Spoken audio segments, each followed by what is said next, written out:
Los dioses egipcios y las bestias sagradas son de los monstruos más importantes que existen en toda la franquicia de Yu-Gi-Oh!, una fuerza incalculable que podría amenazar a la humanidad si no se controla. Pero, ¿será que este poder es lo único que tienen en común?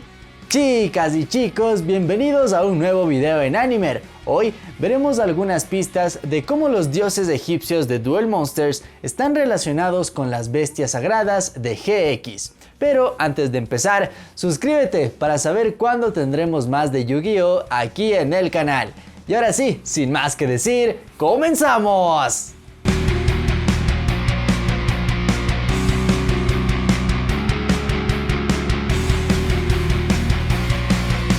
Durante la primera temporada de GX, la trama gira en torno al regreso de las tres bestias sagradas, y cómo esto podría ser el fin del mundo si no se evita a tiempo. Pues bien, cuando finalmente son invocadas, es imposible no relacionarlas con los dioses egipcios que vimos en la historia original, porque cada bestia parece una contraparte de esos monstruos. Amon, el señor del trueno golpeador, reflejaría al dragón alado de Ra.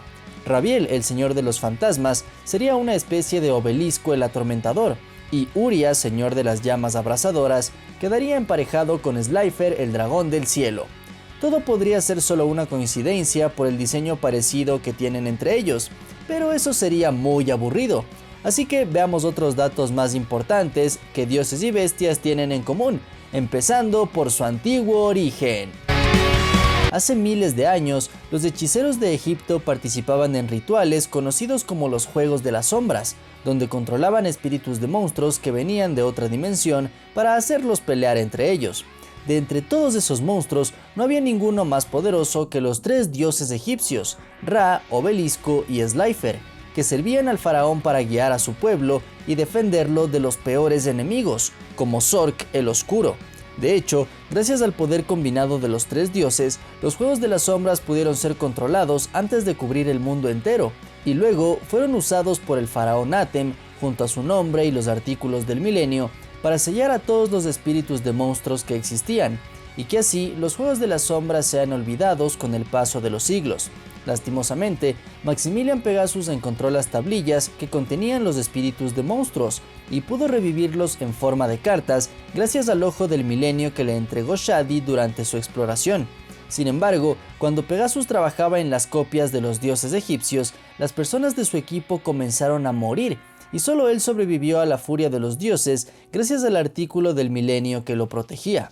Eventualmente, el faraón regresa del más allá, recupera las tres cartas de los dioses y derrota de nuevo a Zork antes de finalmente descansar en paz.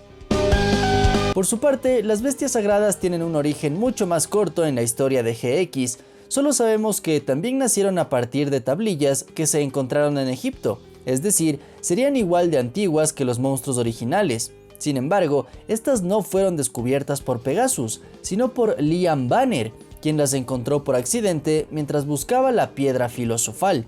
Luego de esto, las tres bestias terminaron en forma de carta bajo el control del socio de Banner, Kagemaru, quien las enterró en una isla lejana, donde después fundaría la Academia de Duelos. Kagemaru tuvo que hacer esto porque aparentemente las cartas estaban incompletas y no podían usarse como las de los dioses egipcios, que solo con su espíritu ya mataban personas.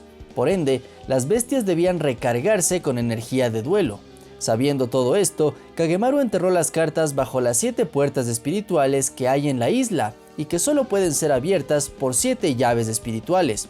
Luego, entregó las llaves al canciller Shepard, pidiéndole que las proteja para que nadie libere a los monstruos que había enterrado. Y a su vez, el canciller distribuyó las llaves entre los mejores duelistas de la academia para que sean sus guardianes.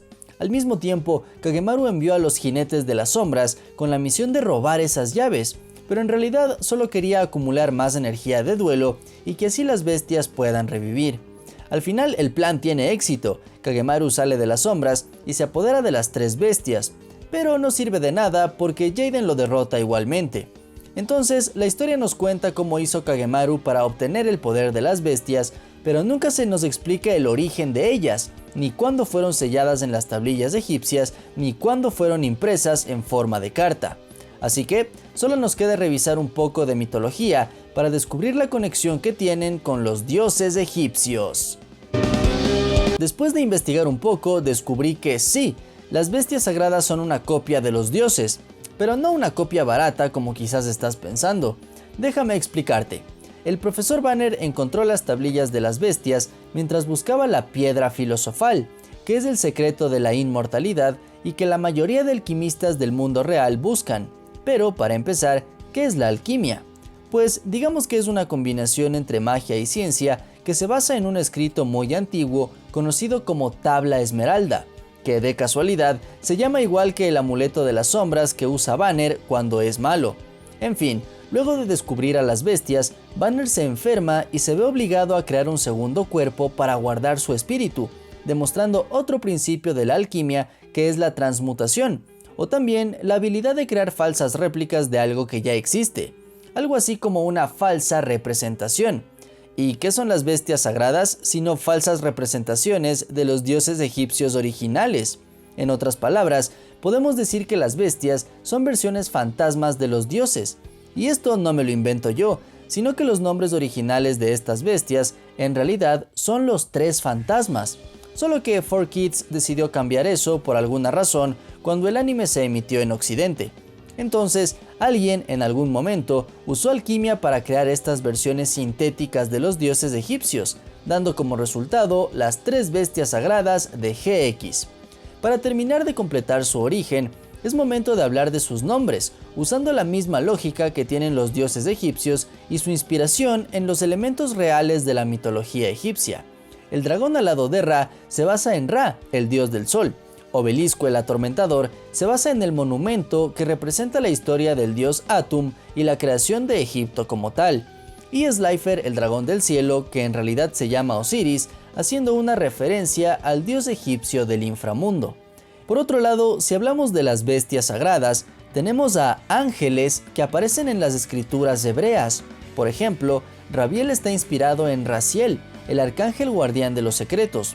Uria está inspirado en el arcángel Uriel, el fuego de Dios. Y por último, Amón, que es un nombre alternativo para el arcángel Gabriel, sería el mensajero de Dios. Por si queda alguna duda, Haman es un término japonés que se utiliza para el patrón que aparece en la hoja de una espada mientras se forja o se refuerza, lo que tiene relación con el propio nombre del arcángel Gabriel, que significa Dios es mi fuerza. Como ven, los tres nombres se alinean como referencia del judaísmo en el mundo de Yu-Gi-Oh! Y son la contraparte a la referencia egipcia de los tres dioses, lo que nos lleva a otra historia muy interesante. El libro de Éxodo en la Biblia narra sucesos que involucran a Egipto y a los tres ángeles que mencionamos antes. Me refiero a la historia de Moisés, un hebreo que fue adoptado por la familia del faraón cuando era un bebé. Con el tiempo, Moisés se entera de su verdadero origen y decide huir por el desierto hasta que el arcángel Gabriel se le aparece en forma de un árbol en llamas para encomendarle la misión de liberar a su pueblo. Entonces, Moisés regresa para confrontar a su hermano, el faraón Ramsés, demostrando su poder con milagros que hacía a través del arcángel Raziel, mientras que Uriel castigaba a los egipcios matando al primer hijo de cada familia como castigo por tener oprimido al pueblo de Moisés. Volviendo al mundo real, el historiador griego Zósimo, que vivió entre el tercer y cuarto siglo, afirmó que el pueblo hebreo aprendió los secretos de la alquimia en Egipto, antes de esparcirlo por el resto del planeta. Entonces, la idea de que en el universo de Yu-Gi-Oh! Pudiera haber pasado lo mismo es muy probable, por lo que yo creo que alquimistas hebreos crearon estas versiones fantasmas de los dioses para defenderse de los malos faraones. Incluso el tiempo tiene sentido aquí, porque se supone que el libro de Éxodo se escribió hace unos 3300 años, por lo que la guerra entre Atem y Zork sucedió 300 años después. Y si te preguntas por qué entonces las bestias sagradas no ayudaron a los dioses en esa pelea, pues digamos que solo los hebreos sabían dónde encontrar sus tablillas y eran los únicos capaces de controlarlas. Así que después de irse con Moisés, lo más probable era que nadie volvió a invocarlos nunca más. Por último, nos queda la pregunta: ¿quién creó las cartas de bestias sagradas después de que Banner encontró sus tablillas? Pues bien, crear cartas no es tan fácil como solamente imprimirlas. De hecho, se requiere mucho dinero, tiempo y un proceso casi mágico para hacerlo.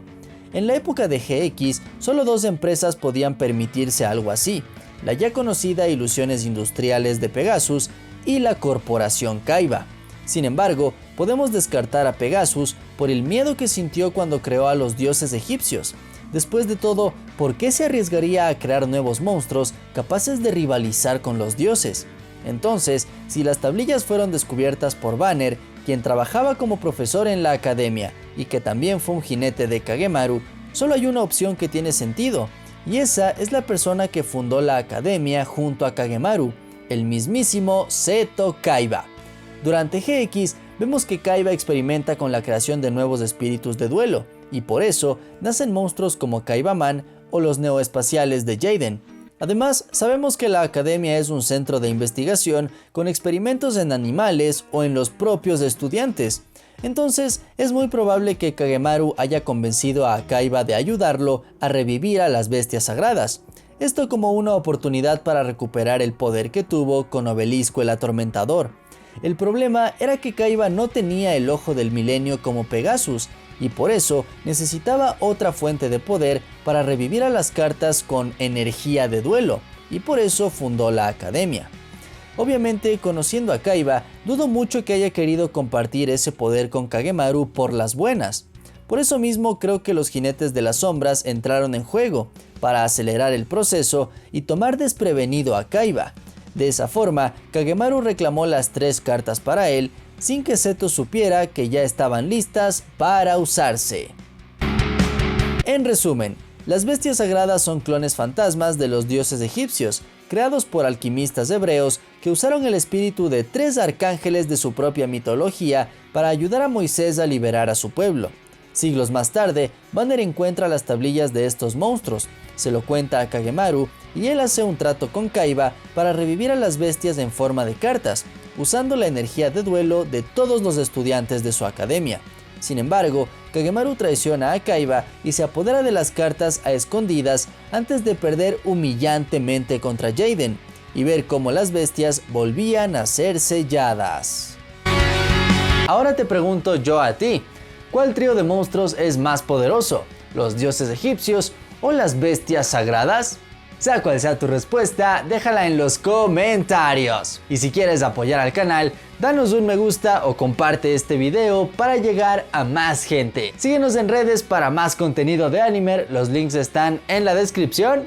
Y muchas gracias por quedarte hasta el final. Ten un excelente día, tarde o noche y hasta el próximo video.